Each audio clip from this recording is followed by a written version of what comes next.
How do you see beauty? Everyone sees it differently, you know.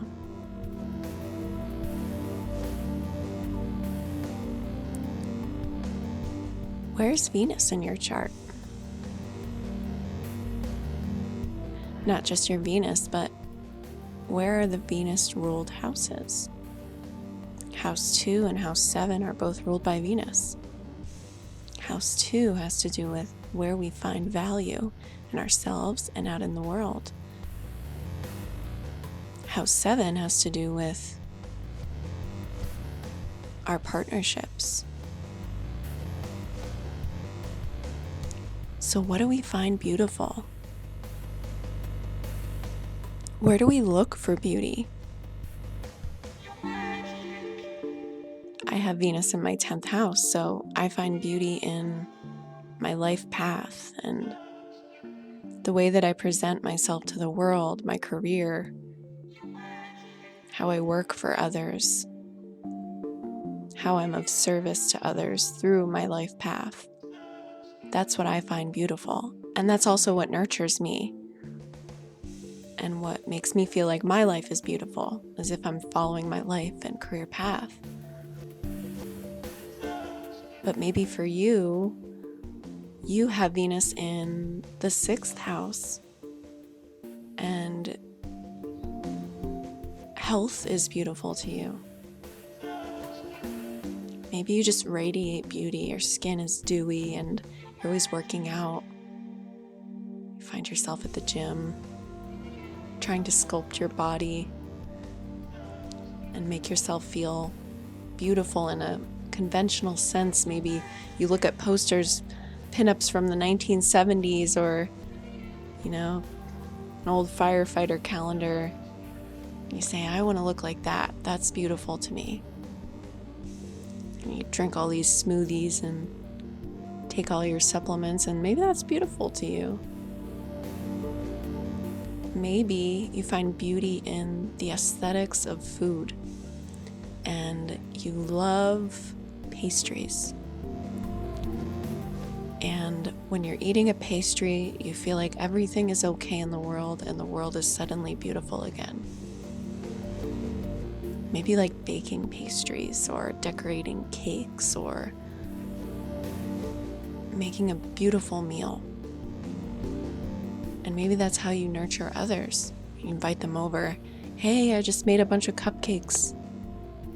Would you like some?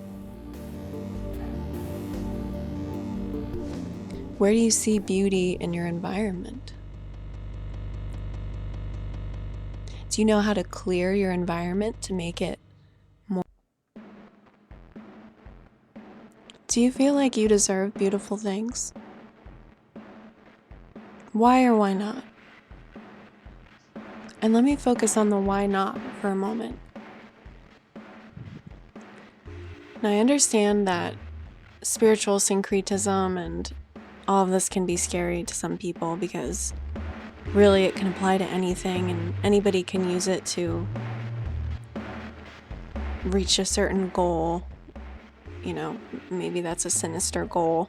Oh, well, I want to, blow up the world, and so spiritually I'm going to believe that that's my mission, right? So it can be troubling. But I guess the people that I'm hoping to speak with by doing this podcast are people who have a life mission that has to do with bringing beauty into the world and finding beauty in places where you'd think there is none. I do a lot of work with thinking about how communities resist by finding joy and beauty. And actually, one of my friends who listens to this podcast was one of the first people to change my direction by saying, in activist causes and in life, there's going to be people who have a great time taking your joy away. And when you see struggles as that, as somebody wanting to take your joy away and succeeding, you start to look at things a little differently. Because if your whole life is spent letting other people have your joy, then you now have no life at all, really. Think about that. It's so easy to be cynical and say, well, that's a nice platitude, but that doesn't take away from the realities. But did you ever find it interesting to see who's emphasizing that we should focus on life as not beautiful at all? Sometimes it's people who feel guilty about how much beauty they have access to in their own lives. Just something to think about. So, in medical astrology, and I'll go here earlier in the podcast, Venus rules the hymen. So why is this funny? Because when we're dealing with aesthetics, we have to also think about the negative side of aesthetics. So the hymen represents what? Virginity. And what do people value so much? And what plays into the politics of respectability more than virginity and women as proprietary objects? So when thinking about Venus and the shadow side of Venus, do you place too much emphasis on vanity? How much are you actually harmonizing with people in your one-to-one relationships? And by that I mean thinking about them as a complex set of circumstances. Okay, let's think of the hymen again, because it's a funny way to go there. What does that purity mean to you? If someone's pure or if you're pure, why does that hold significance for you? Or maybe you've never thought about it before.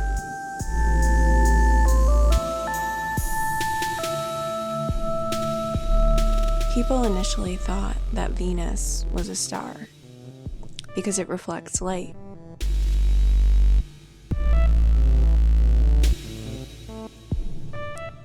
When we come here and we incarnate in these bodies, we also agree to meet certain people. We're teaching each other lessons every day.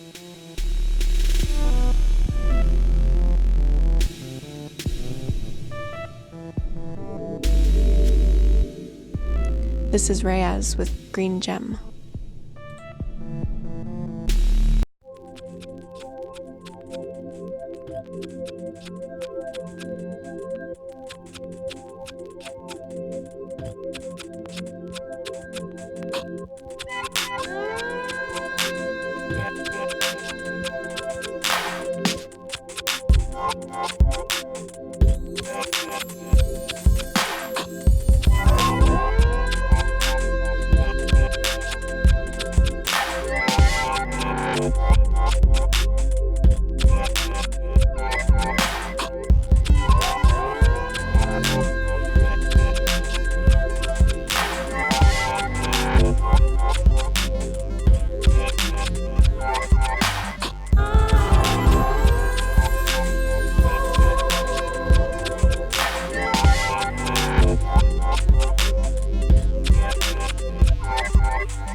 On this channel, you may have noticed that I talk a lot about Aries Libra axis issues. Now, axis, I mean AXIS, and by axis, I mean when we incarnate, we come here with a North Node, and that North Node tells us about our specific life mission in the sense that that is our very specific karma that we need to overcome. And this is actually a generational thing. So I've met a lot of people who were born the same year as me who have their North Node in Aries, like I do. And a lot of those people with Aries North Nodes are in my soul group. And we have to deal with the issue of having an Aries North Node and having a Libra South Node. And the Libra South Node tells us that Libra is part of the energies that we've mastered in a previous life. And so that would have to do with finding balance and harmony in relationships, wanting everything to go smoothly, and perhaps taking a back seat to the more Aries type of a personality, which would be driving, forward and trying to accumulate accomplishments for oneself, right? So in the Mars episode, we talked all about that self-assertion and making sure that you're, doing it for yourself and you're accomplishing things. It doesn't mean that you have to be self-centered, right? We talked about balance in that episode. But, with Libra energy, you're not so concerned with that. You're thinking about, well, I'm going to make sure that everything's harmonious, and to do that, I think I need to help my more Aries-centered partner become the star, and I'm going to collect the benefits from that, which they may be financial, or I don't know, maybe get a sandwich out of it, whatever. And that would actually be a Libra thing because Venus rules, worldly pleasures like food. That's why Taurus, they always have a meme of Taurus being obsessed with food. But for an Aries North Node person, I am usually focused on that type of a thing. And I actually happen to have my Aries North Node in the 2nd house and my Libra South Node in the 7th house. And that's all Venus ruled. So my incarnation, I know, has to do with relationships and creating an environment where I'm focused more on myself and my own goals and my own my own career, and I'm not taking a back seat to a partner. And so that was actually hard. Some people who would meet me now wouldn't know that this was actually hard for me, because when I would get in relationships earlier in my life, I was taking on that past life karma, and I was getting in relationships with people where they were the more assertive people, and I was kind of like, the one behind the scenes, and I would help them try to further their career and their life. And after a while, when you're in your 20s, you start to come into your karma and you start to recognize where you're, and not to say that you're completely living unconsciously the first part of your life, but you are a little bit, in that you don't recognize that some patterns that you're taking on are not going to serve you in this life. So how you realize that is that you'll be continually coming up against obstacles that they'll like block you. So you'll get karmically blocked from continuing to do the same thing. So what I was finding is that I was getting in relationships where I was really focused on just pleasing, like I don't mean it in a perverted way, but like pleasing the other person. And that people-pleasing attitude I learned over a previous life. And so that can be survival instincts too, especially if my last life I was a woman, and say in my last life I lived in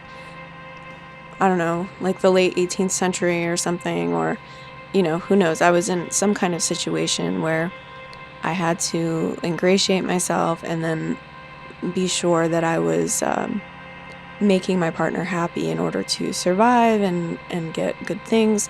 But you can see the negative consequences of this, where you can be in a relationship and you're trying to survive, but you're giving away some of your not proprietary ideas, but something similar to like your ideas, and then the other person is benefiting from them. So you can see how this would cause a lot of pain over time, because here you are lending your assistance to somebody and they're getting all the credit, and you're just kind of like, all right, well, I get some of the benefits, but I don't get the benefits of people knowing that this is my intellectual property, or, you know, this is whatever the case may be. So I'm just kind of thinking about what potentially happened to me in a last life, but I'm looking at it from, you know, the perspective of maybe a marriage partnership, when really there are lots of potential manifestations of this, like business partnerships or you know, forced partnerships, you know. So anyway, Libra qualities are great, because if we didn't have Libra qualities, if we didn't have Venus, right, if we didn't have beauty in the world, it would seem like, okay, there's nothing to live for, because no matter what you do, things aren't beautiful, and there's no harmony, and there's no justice, and nobody's ever happy. You know, not to say that Mars is being unhappy all the time, because self-assertion is very important, right? But you have to have that harmony in order to make life worth living. So I guess we should just reflect on this for a moment. So here is the Orkestra with Belgian Waffles.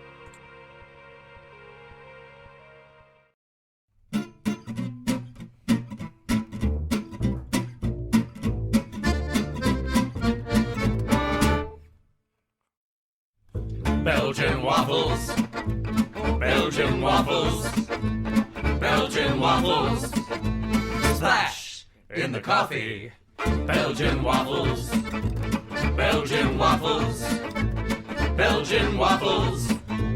Splash in the coffee. Artichokes, Artichokes-a-rooney, broccoli, broccoli-a-rooney, gazpacho, gazpacho-a-rooney. Caesar salad and a crepe. Belgian waffles, Belgian waffles, Belgian waffles. Splash in the coffee.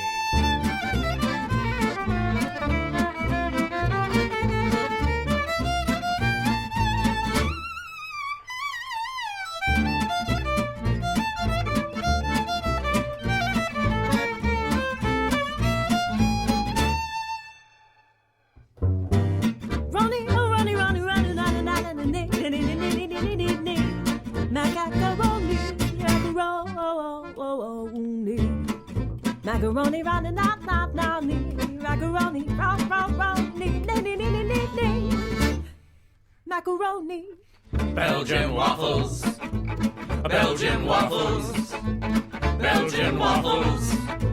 Splash in the coffee.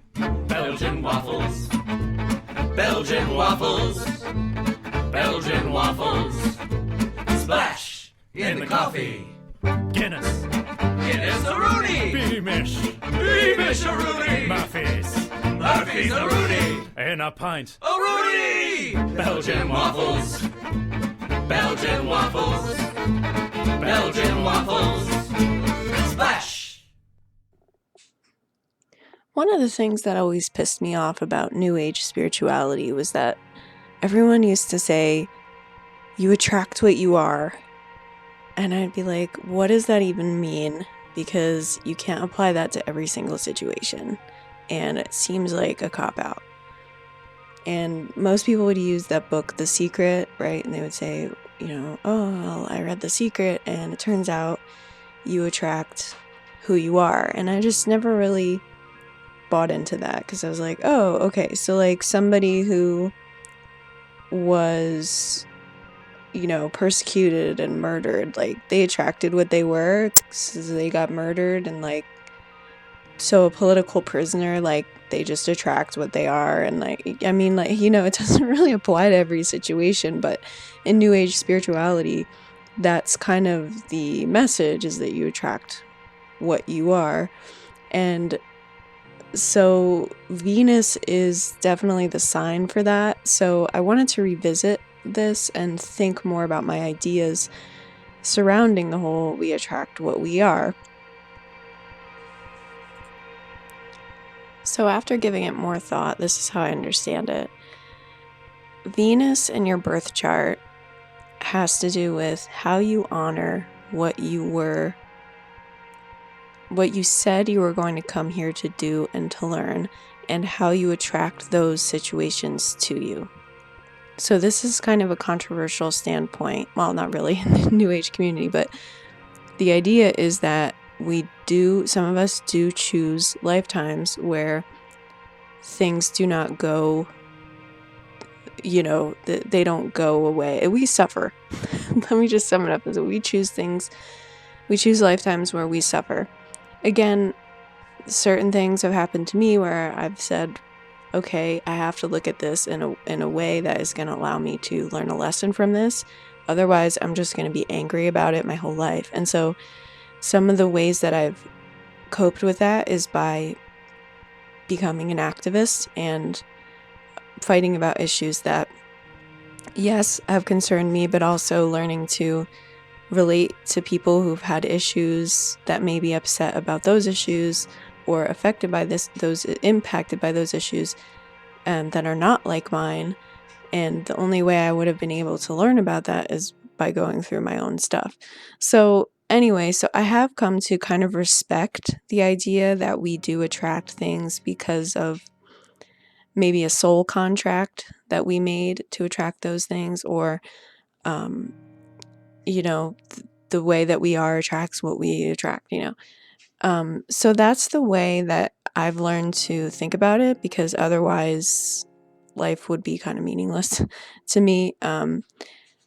So yeah, I think that you make a promise to learn lessons and deal with people again and hurt and grow and all of these things that we're attracting or what we crave based on our Venus sign is trying to teach us a lesson. And the way it does that is by having things at our disposal. So for instance, if you have a Cancer Venus, you right at your disposal have nurturing qualities and emotional qualities. You have great access to your emotions. And for me, what I value is freedom. And because I have Venus in Sagittarius, so the way that manifests for me is that I have freedom from a lot of different, I would say like familial responsibilities, just because of the way that my family life played out. And because I have that freedom, I'm able to do other things like, career pursuits and this kind of stuff. So, but say if I had a Cancer Venus, I would be looking at my life and be like, well, that's very sad. And my life, it's just a very sad life. I don't have a lot of family, because that's what, Venus and Cancer, they care about, like nesting and having a big family life and all this stuff. So, everyone's different and it all matters. Like there's probably judgy people listening to this podcast like, well, your life does suck if you don't have close ties to family, and freedom, like that's just an excuse. Like why would you say that it's freedom? And but whatever, you can be judgy if you want, it's not your life. And that's just kind of the reason why I'm doing this podcast, is so that we're not really judgy and we're trying to figure out why we're here and why we're all different and what our unique purpose is, every single one of us. So what I'm saying about Venus is that if you value it, your soul will attract it. I don't know what specific purpose it has for your life, right? I haven't seen your natal chart. You're just the listener, and I'm just some person speaking out into the void. But what are you doing to fully show what you are? How are you utilizing the way that you can make the world beautiful? And how are other people responding to that? Now, you can't live your life just worrying about what other people are going to say about what you're doing. That is no way to live life, and I've learned that firsthand.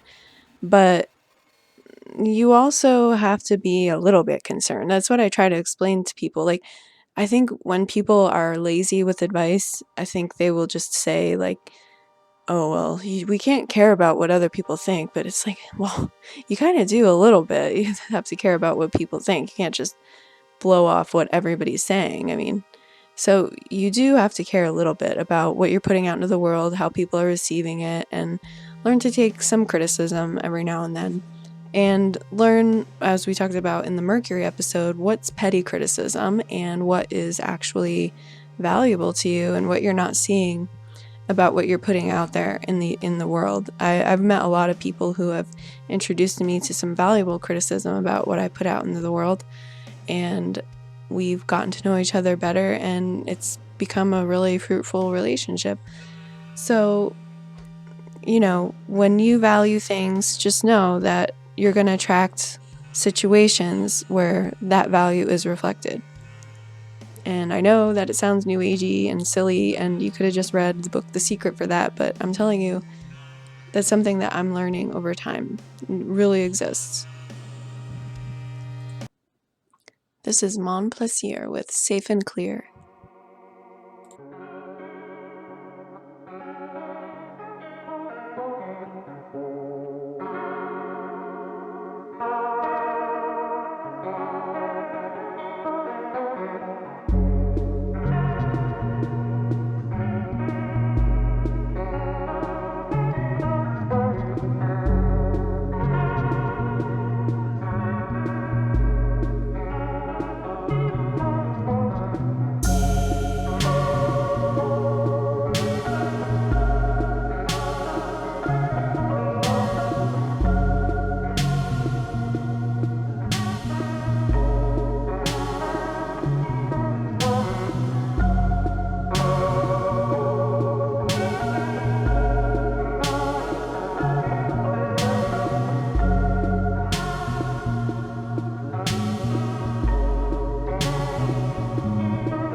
What's your talent?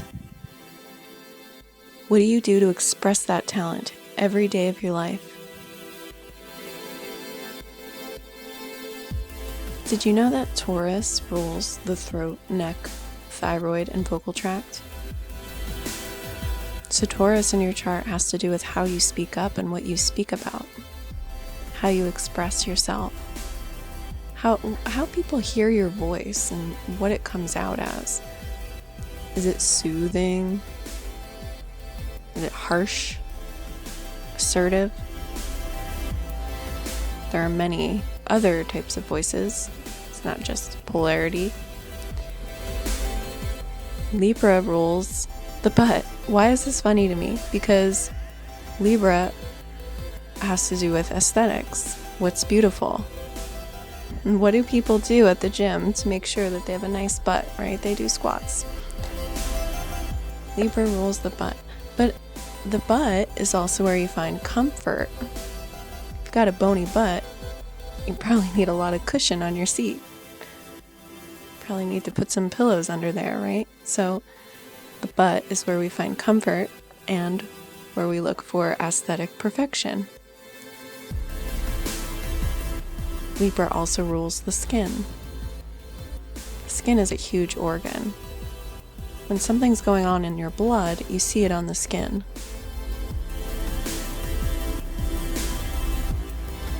The associated tarot cards are the Empress, the Hierophant, and Justice. We talked a little bit about why Justice would be one of the associated tarot cards because Libra is all about justice. Libra is the sign of justice, wanting humanity to just be all right and agree. So there's positive and negative things about this. If we all just agree all the time, then maybe we're all just agreeing with bullshit. Sometimes you need to fight it out.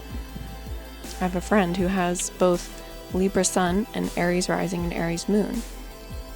So you can imagine this is a person who understands the value of fighting it out and understands when to take a step back. It's a pretty cool placement. So why the Empress?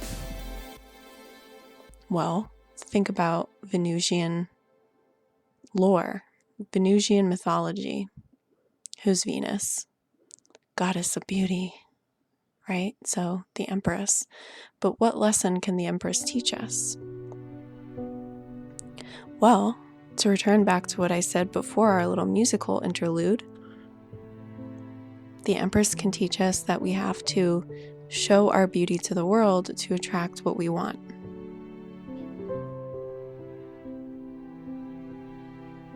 Now, why the Hierophant? The Hierophant, or sometimes known as the High Priest, has to do with traditions.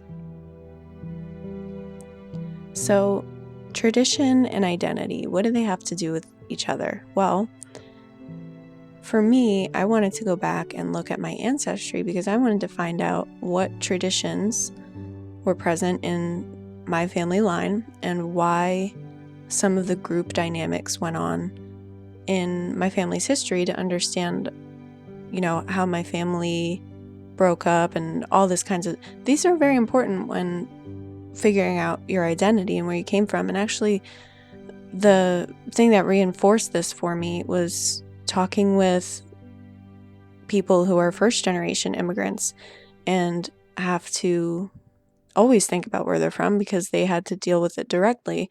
But for me, and now that my family of immigrants is a few generations back, I have to think about what brought them here. What did they want to see lived out? What was their hope for me? What did they think that I would become in their wildest imagination? What did they want me to live up to? And while it might seem like it's a lot of pressure to think about what your ancestors might have wanted for you, it's also encouraging to think that there were groups of people that were in your family that decided they wanted something better for you, for your future. And that was their motivation for, if you're American, for coming to America or to moving to a new town or to staying in the same town, to, just doing something that was outside of themselves and hoping for a more beautiful tomorrow, if we can relate it back to Venus. They were putting out what they wanted to get back.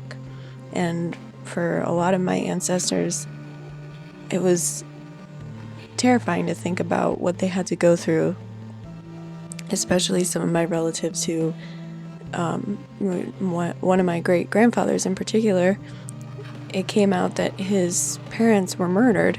So, imagine that, your parents being murdered and then coming over to a new country to try to find something better and to not be successful, but at least try to forget about what had happened and have a good life regardless, have children, and hope that those children would have a better future and wouldn't have to face the same danger.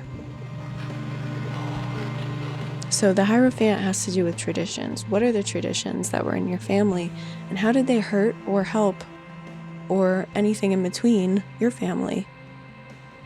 And how do they impact you today? I know there was a whole family line of single mothers in some of my ancestors. They were all single, they didn't have husbands. So for me, that was largely influential to show me my life doesn't have to center around a marriage. My life doesn't have to center around the marriage plot, to use a literary reference. It can be whatever I want it to be. And so I appreciate that.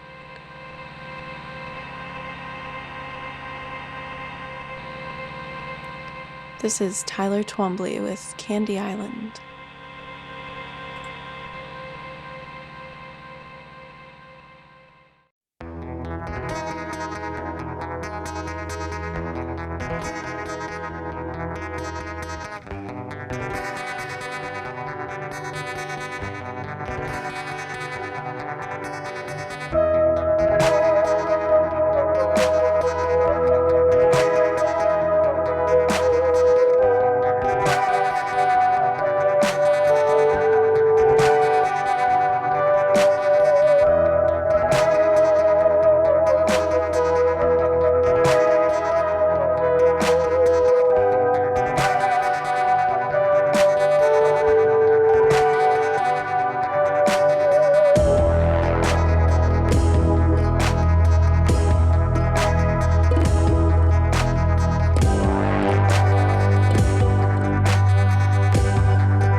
So what have we learned?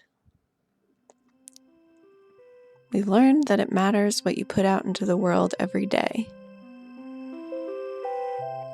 We've learned that even if we don't want to admit it and we think that it's new agey and hokey pokey, what we put out, we attract. We've learned that there have been people who have sacrificed so that we can have a good life. And that joy is not evil.